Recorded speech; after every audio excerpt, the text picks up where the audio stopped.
Okay, good morning, good morning.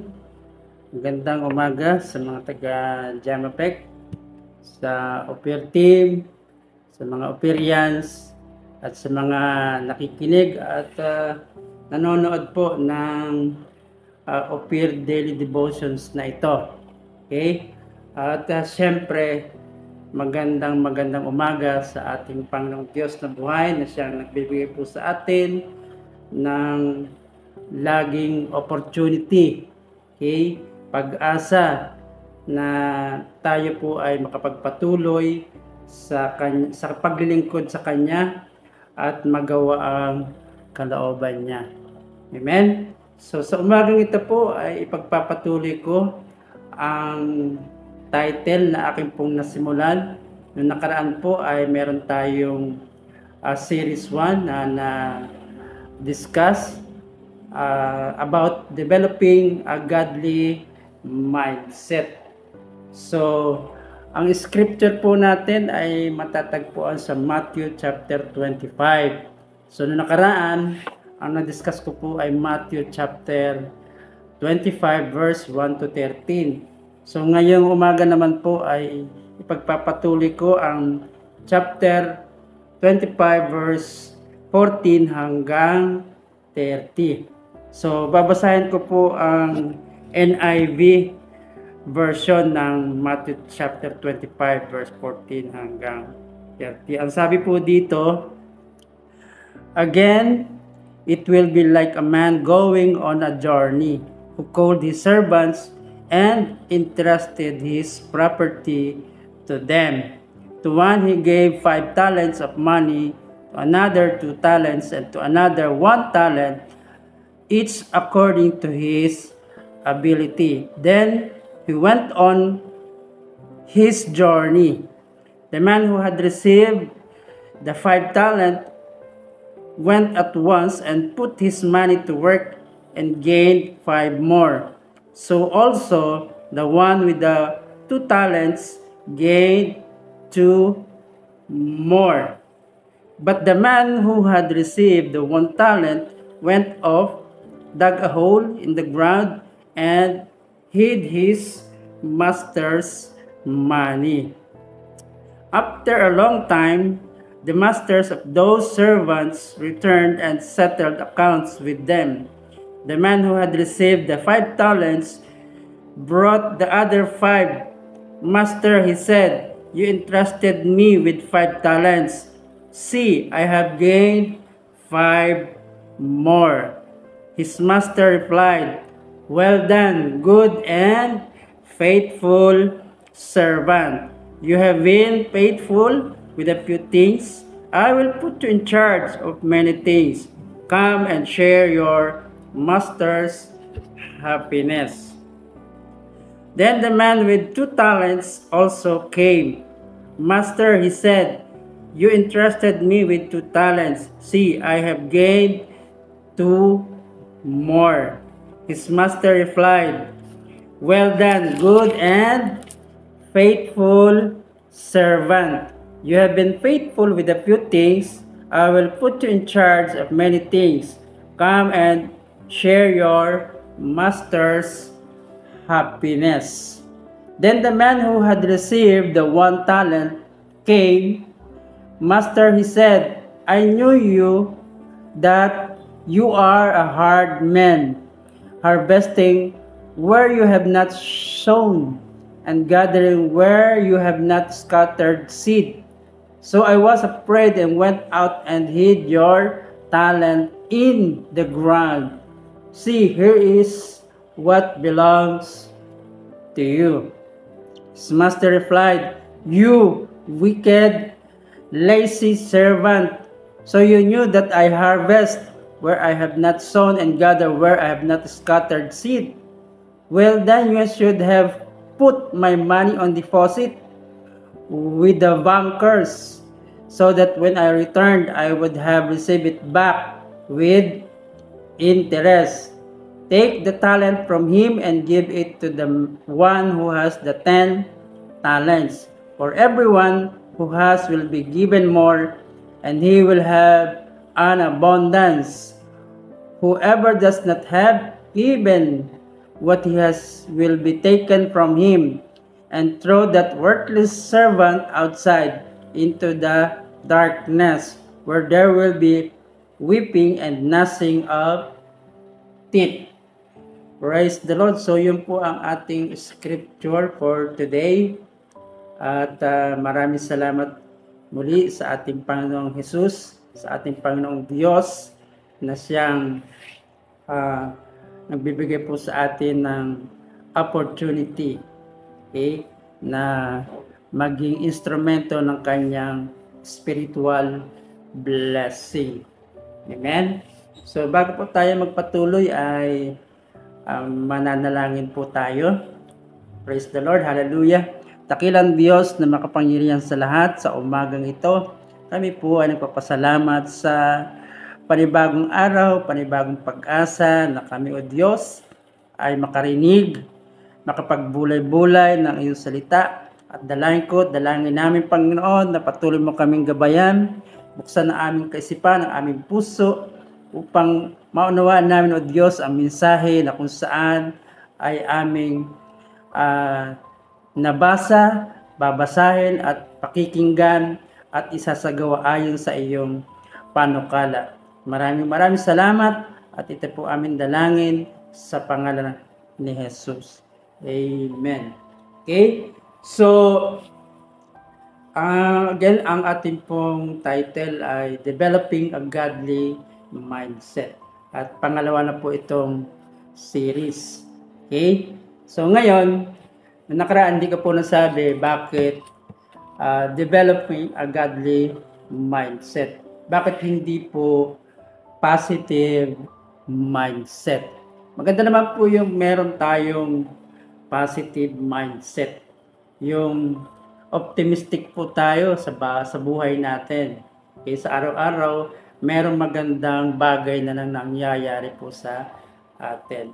Pero dito ko po nakita na mas maganda po na mayroon tayong godly mindset. After all, tayo po ay mga mananampalataya, tinawag ng Diyos upang tukdin ang kanyang kalooban or sundin ang kanyang mga utos. Amen? So, ngayon, bakit godly mindset din po? Saan ko po nakita yan? So, sa ating pong teksto ngayong umaga, nakita ko po yung verse 25, yung Matthew chapter 25, rather, verse 24 hanggang 25. Nandun po yung isang servant na pinagkatiwalaan ng isang talent. Mayroon po siyang hindi magandang mindset. Siya po ay mayroong kumbaga hindi magandang kaisipan patungkol sa kanyang master. Na sabi niya, siya daw po ay kumbaga natatakot sa kanyang master kasi nga kumbaga nag-harvest siya ng mga bagay na hindi niya itinanim. So nag-scatter siya ng mga seeds na hindi naman siya nag-scattered. Okay? So at isa pa, sabi niya dito, yung servant na tumanggap ng isang talent, yung kanyang master is a hard man. Hallelujah, praise the Lord. So, kakaiba yung mindset ng taong ito. Okay?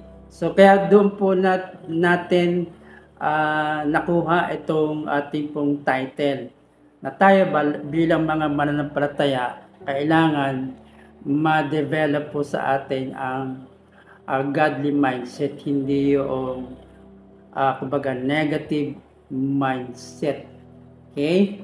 Kasi sabi po ng Colossians chapter 3 verse 2 sa Amplified Version po, nabasa ko po dito, okay, or nakita ko po, na sabi dyan, set your mind and keep focus habitually on the things above.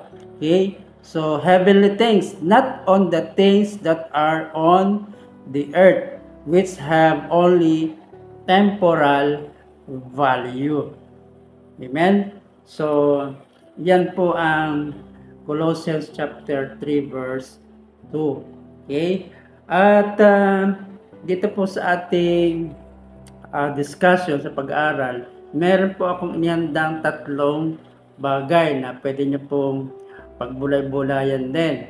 Amen? Pwede nyo balik-balikan upang malaman natin ano yung mga sinasabi po dito sa kwento ng the parable of the talents. Amen? So, yan po ang atin pong susundan ngayong umaga. Unang susundan po natin na lesson, okay, ay yung tinatawag na live by faith. Amen? So, makikita po natin sa verse 14 hanggang 16. Amen? Na yung master na nagplano ng isang trip, okay, long time na trip. Okay? So, bago siya umalis, pinagkatiwalaan niya yung kanyang tatlong servant ng iba't ibang amount of talents. Okay? So, yung isa, binigyan ng 5. Okay? Yung pangalawa, binigyan niya ng 2. At yung isa, binigyan po niya ng 1 talent. Okay.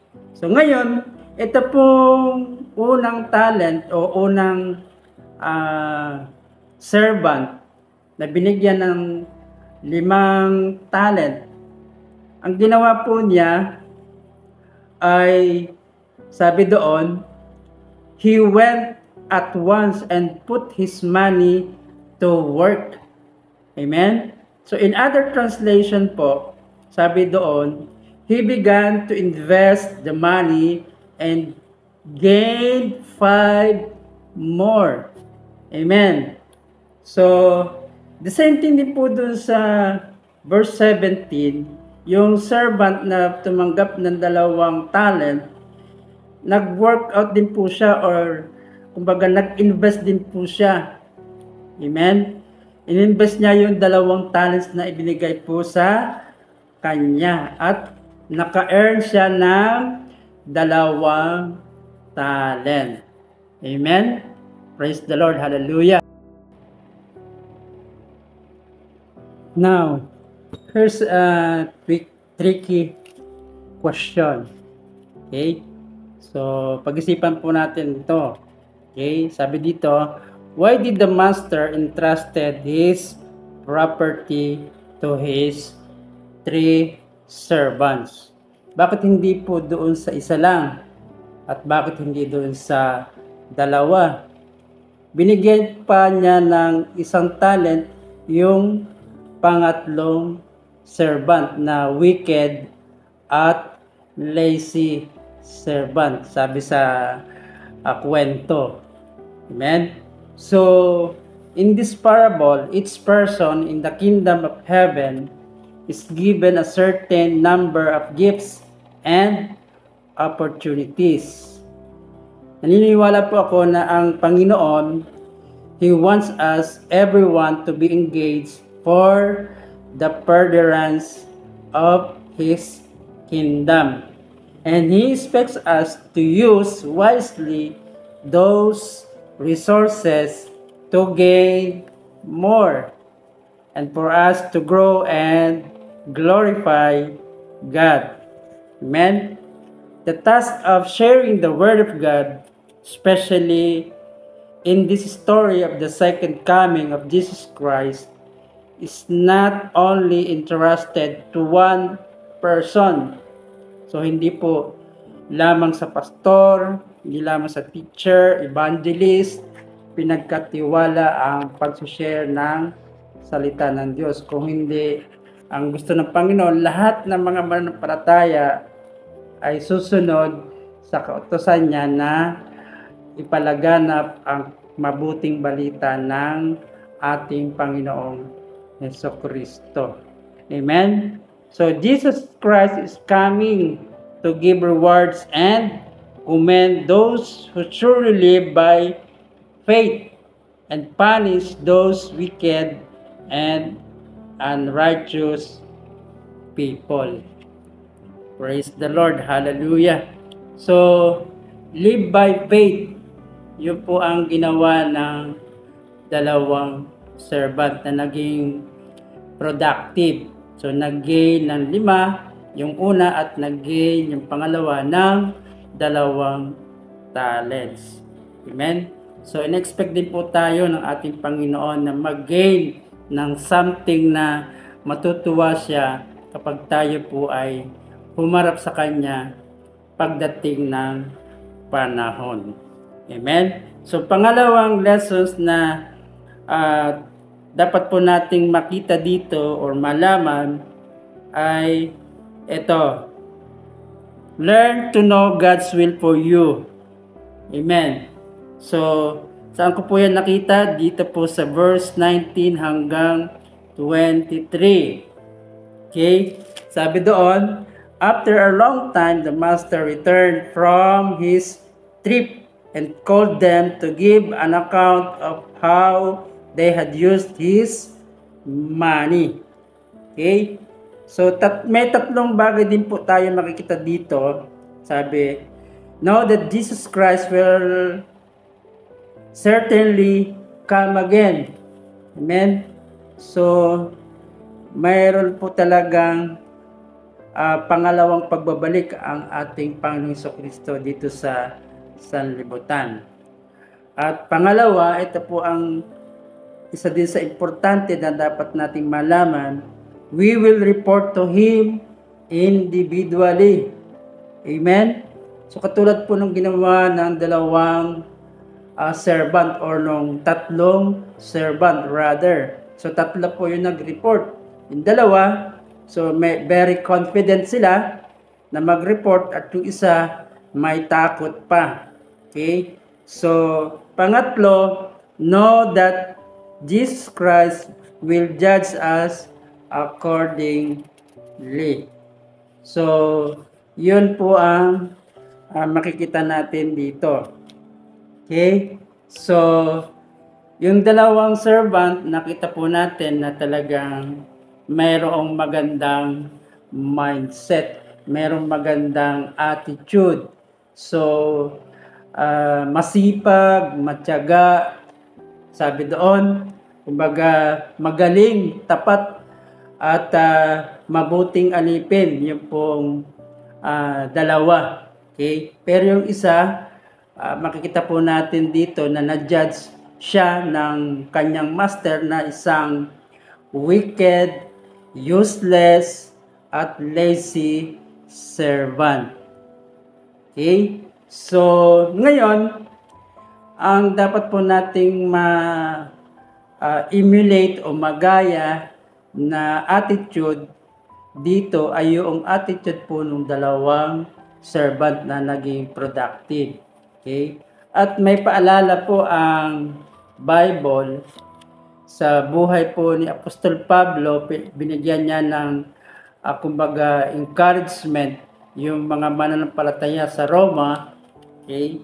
Roma chapter 12 verse 2, sabi niya doon, don't copy the behavior and customs of this world, but let God transform you into a new person by changing the way you think. Then you will learn to know God's will for you, which is good and pleasing and perfect. So, mas mabuti na po yung malaman natin kung ano yung will ng ating pong Panginoon. Amen? At dito po sa parable na ito, tinuturuan po tayo kung ano yung kalooban ng Diyos. At isa po dito na makikita natin, Jesus is coming back. Okay? So we know that this is true. Amen. Ngayon, meron po isang question dito. Does this mean we must quit our jobs in order to serve God? The answer is no. Alalahanin po natin yung 3 servant. They are still part of their master's territory. Amen. Hindi naman po sila nag-iba ng kanilang profesyon. Pero, ang ginawa po nila, okay, yung pinagkatiwala sa kanilang talento, ginamit po nila sa kanilang kakayahan according to their ability. Amen? So, they were just entrusted different talents of money to be used diligently in order to serve God completely in whatever they do. Okay? So, sa Colossians chapter 3 verse 17, sabi po doon, "And whatever you do or say, do it as a representative of the Lord Jesus, giving thanks through Him to God the Father." Amen? So, dapat po ay natutuwa ang ating Diyos sa mga bagay na ginagawa po natin habang tayo ay naghihintay sa Kanyang pagbabalik. Amen? So, ngayon, sa pinakahuli na lesson, number 3, let us throw off everything that hinders us to do the will of God. Amen? So, makikita po natin yan sa Matthew chapter 25, verse 24 to 25. So, mayroon nakahadlang po doon sa isang servant para hindi magawa kung ano yung gusto ng kanyang master. Amen? So, sa ibang kwenta po sa Bible, okay, doon po sa the parable of the 10 minas, meron pong specific instruction doon ang master na binigyan ng minas or ng kayamanan din po. At ang sabi doon, ang specific na instruction, okay, ang sabi doon, do business till I come. Amen? So dito po sa parable of the talent, walang binanggit na specific instructions, pero merong specific na ginawa yung dalawang servant po na nag-gain ng 5 at nag-gain ng 2. Pero yung isa, okay, so hindi po nag-gain, walang man lang naging production o hindi naging productive yung isang servant. Okay? Instead, okay, nung siya po ay mag-report sa kanyang master, okay, nandoon po yung hindi magandang kumbaga attitude niya o nandoon yung kanyang mga excuses. Okay? So makikita natin po doon, sabi sa Matthew chapter 25 verse 24 hanggang 25, the man who had received the 1 talent came. Master, he said, I knew you are a hard man, harvesting where you have not sown, and gathering where you have not scattered seed. So I was afraid and went out and hid your talent in the ground. See, here is your property, or here is what belongs to you. So isinauli lang po nung isang servant yung talento na pinagkaloob po sa kaniya. Okay? At dito po sa puntong ito, sa istoryang ito, nagalit po ang master. Okay? So bakit po? Kasi itong isang servant na ito, ang iniisip niya lang yung para sa kanyang sarili. So he was judged for his self-centeredness. Okay? Doon po sa kanyang mga excuses para lang ma-avoid kung ano yung gusto ng kanyang master na gawin. So, hindi po niya ginawa. Okay. So, tandaan po natin kapag tayo po ay nag-report sa ating Panginoon, hindi niya i-accept kung ano yung excuse natin na porket mahirap tayo, wala tayong pinag-aralan, or wala tayong kakayahan. Hello? Tandaan po natin na Yung master dito sa kwento, very generous. Binigyan niya ng talento yung tatlo. At tayo din po, to tell you the truth, mayroon po tayong natatago pang mga talento na hindi natin nagagamit. Especially sa atin pong mga operians. Hello? Mayroon pong ipinagkatiwala sa atin ang Diyos na isang bagay na pwede nating magamit upang ang salita ng Diyos ay maihayag natin sa lahat ng tao, sa lahat ng pagkakataon. Ang kailangan lang po tayo ay sumunod doon sa instruction. Specific instruction ng ating Panginoon. Amen? So, sabi po sa Philippians chapter 4 verse 8, "And now, dear brothers and sisters, one final thing, fix your thoughts on what is true and honorable and right and pure and lovely and admirable. Think about things that are excellent and worthy of praise." Amen. Praise the Lord. So, in conclusion, to develop a godly mindset, we need, number one, we need to live by faith.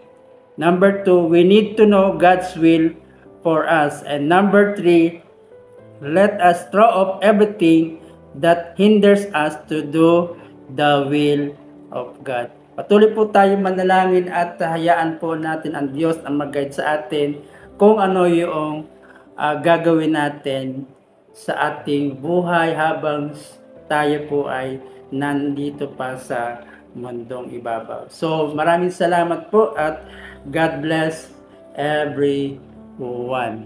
To God be the glory po. Amen, amen, and amen.